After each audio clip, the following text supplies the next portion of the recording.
Mwami Yesu, turabawe bwite, baratwitoranirije utugura amaraso yawe. Mwami, turabawe, turabana bawe, umusaraba wawe Mwami waduhinduye kuba abana bawe. Mwami, iki ni igitambo tukuzaniye Yesu, indirimbo tugiye kuririmba zikubere umubavu, humura neza, unezererwe imitima yacu. Mwami, bane natwe muri uyu mwanya n'abazatwumva bose, mu izina rya Yesu Kristo.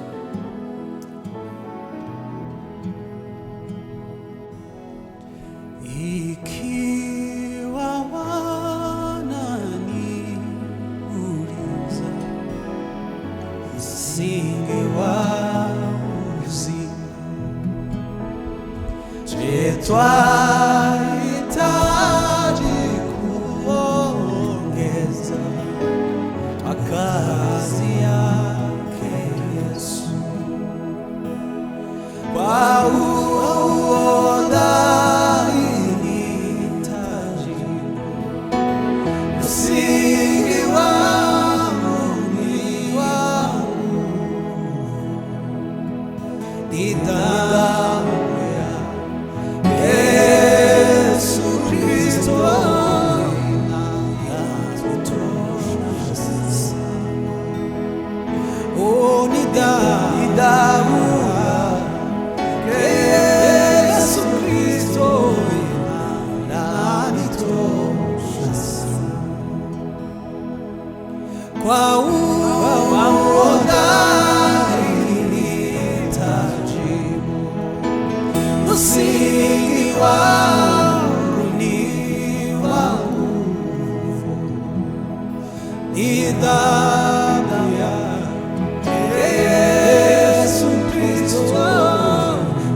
katika mwamba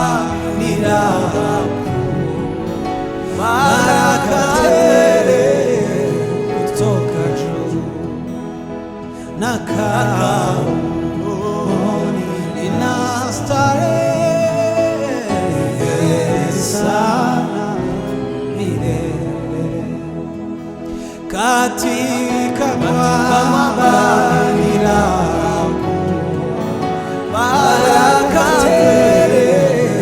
kutoka juu na kaoni inastarehe sana milele makimbilioni mwamba katika teso lolote isikimbie adui kunishie katika vyote dunia yote ikitika ahadi zake hazipunguki na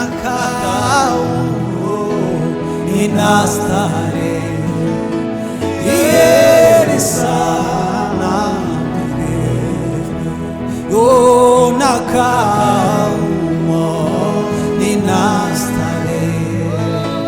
inastarehe sana milele nafurahia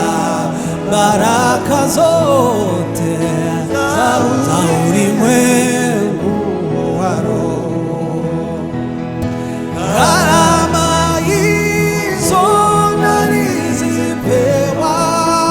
katika kufa kwa Yesu nafurahia baraka zote za ulimwengu wa roho gharama hizo alizipewa katika kufa kwa Yesu hakuna woga na shaka hayatakuwa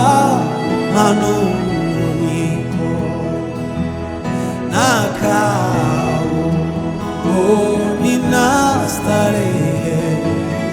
inastarehe sana na kaoni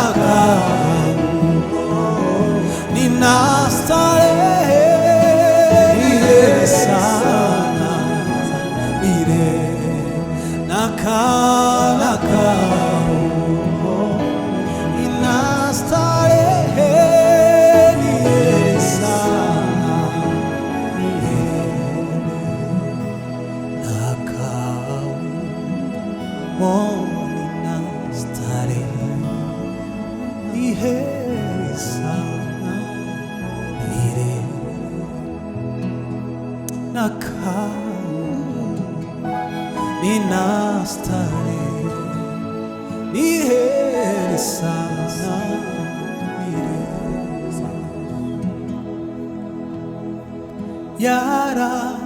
yarambabariwe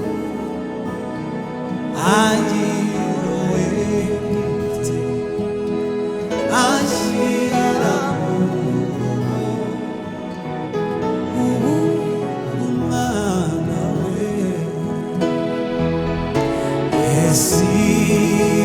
esiandeka ninde wari kuchungura konawa ishobora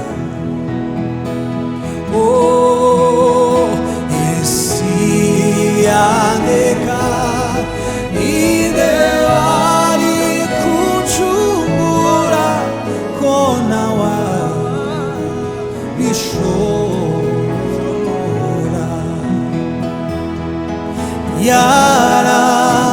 yarambabariye angiwe bwite ashira mu rugo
umutima wanjye maze Yesu aranzura kandi ni umwoza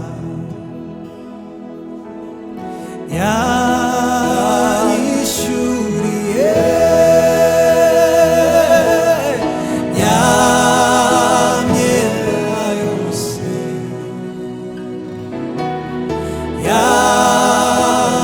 yambabariye ibyaha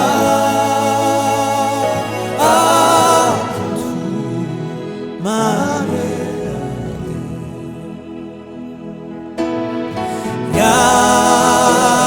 yanyishyuriye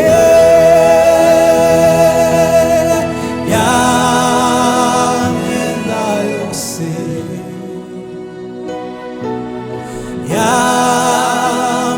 yambabariye ibyaha